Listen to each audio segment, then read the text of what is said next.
Hi everybody, I'm Clint from the Scottish Clans podcast.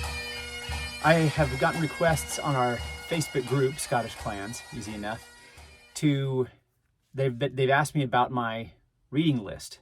What sources do I recommend for the people who are looking to deepen their understanding of the Scottish clans and or maybe broaden their understanding, or both.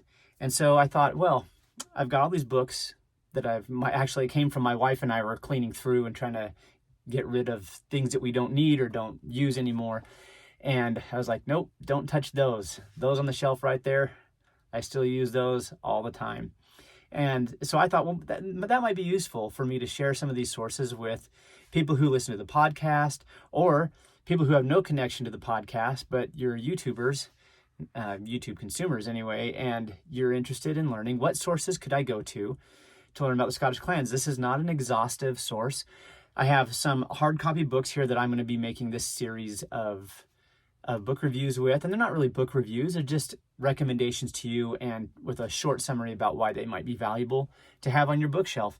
A lot of my sources are PDF documents, electronically, things that I've gained over the internet, and so they're electronic copies, and so maybe that deserves its own set of videos. But for right now, I'm going to stick with my hard copy books. I've got a whole stack of them here, and so I'm going to make a series of short videos recommending them to you and what contribution they would make to your collection. The first one I want to start off with is Michael Newton's Everyday Life of the Clans of the Scottish Highlands. So Michael Newton is I've actually gained quite a bit from reading his works. He is, I think right now he's an independent scholar. I've looked that up. He's taught at Chapel Hill in North Carolina and some other universities and colleges, but he got his PhD from Celtic Studies at the University of Edinburgh. Anyway, he's got a ton of really, really interesting content, both in book form and in articles that you can find online. So this book that I just mentioned, The Everyday Life of the Clans of the Scottish Highlands, is actually written like a textbook. And I don't know if someday if I get a chance to interview him, I'll ask him if he wrote this in connection with the class he was teaching, because it's set up that way. The beginning of it just gives you an introduction to the concepts that you're talking about. What's a clan? Where do these clans come from?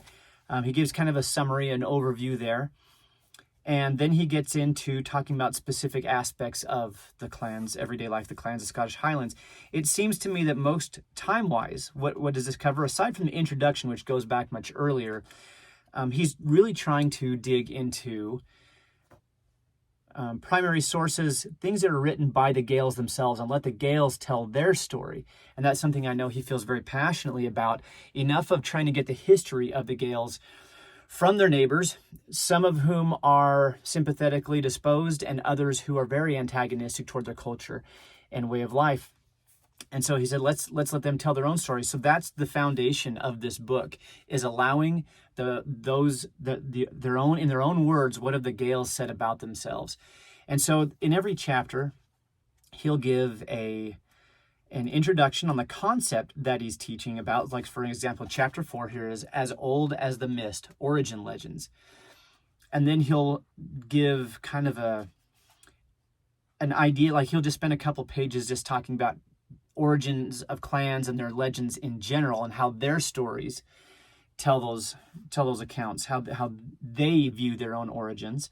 But then he tries to go to use their own words about their origins. Now, obviously, he's not finding a lot of information back to like the first guy that they claim descent from, because we know there's not a lot of source material there. But what do they say, for instance, on the origins of the MacDonalds? This extract of the origin legend of Clan Donald is adapted from a translation of the Red Book of Clan Ranald, written by Shanachie Neil MacVurich in about 1686. So 1686 is a long time after the foundation of the clan. However, he's a Gael, and the MacVurichs were a bardic family that were employed by the MacDonalds, and they were the learned, one of the learned classes and the learned kindreds. And that's a whole interesting topic in and of itself, but I won't follow that tangent. But and these people who are employed by the MacDonalds to tell their stories. So you get the inside view, and that's the point, is to get the inside view from them, where they came from, what they're all about, And so he includes an excerpt from the Red Book of Clanranald right here, where he's got something on the origin of the Mackenzies. And so he's just including sources from there. And that's the value of this book. And he covers such topics. So that was on the origins. If I go to the table of contents, you can see the main topic covered is what's in a name, talking about how naming went amongst the clans, as old as the mist, that's the origins. Everyone has their place. So that one talks more about how clans were set up, how they were structured, different functions within the clan. The bare necessities, living in a material world. So this is just like food, clothing, shelter, how they solved those problems with the resources they had. From birth to death, rituals and meaning, primary sources, writing and researching a paper. So this really is, it looks like it's geared to be used as a textbook for a class. And those are some of the subjects that he covers. Once again, the value, not only the value comes from two directions. Michael Newton himself, because he's studied this for a long time on a very scholarly level, but he's trying to connect you with the primary sources. Not primary as in contemporary, like I said, the founder of a clan, but primary as in these are their own people talking about their culture. And so to make that connection, I think that's a huge value. And that's why I'm glad this is actually a Christmas present this last Christmas. And so thank you, sweetheart, for hooking me up with this book. I got an awesome wife. I don't know what else to say about that, but this is a good one. This is a prize element of my Scottish Clan bookshelf. So thanks for checking this video out. I have an online course coming out in the very near future. Actually, by the time some of you watch this, it'll be already out.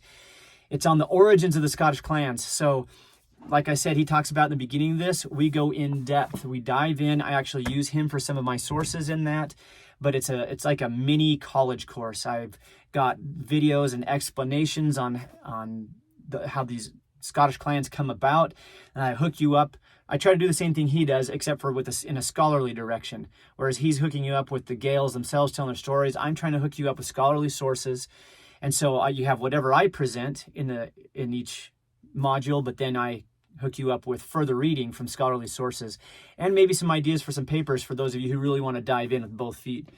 Jump in with both feet, dive head first, all the way in, getting my idioms mixed up. Anyway, for those of you who really want to dive into it, there's plenty there to dive into. So if you want to check that out, that'll be coming up. I'll have more information.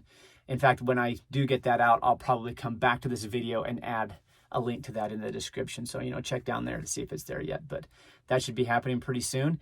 If you want to contribute to the cause here, you can go to scottish-clans.com/team, and that'll take you to where you need to go if you want to pitch in. So, and go check out the podcast.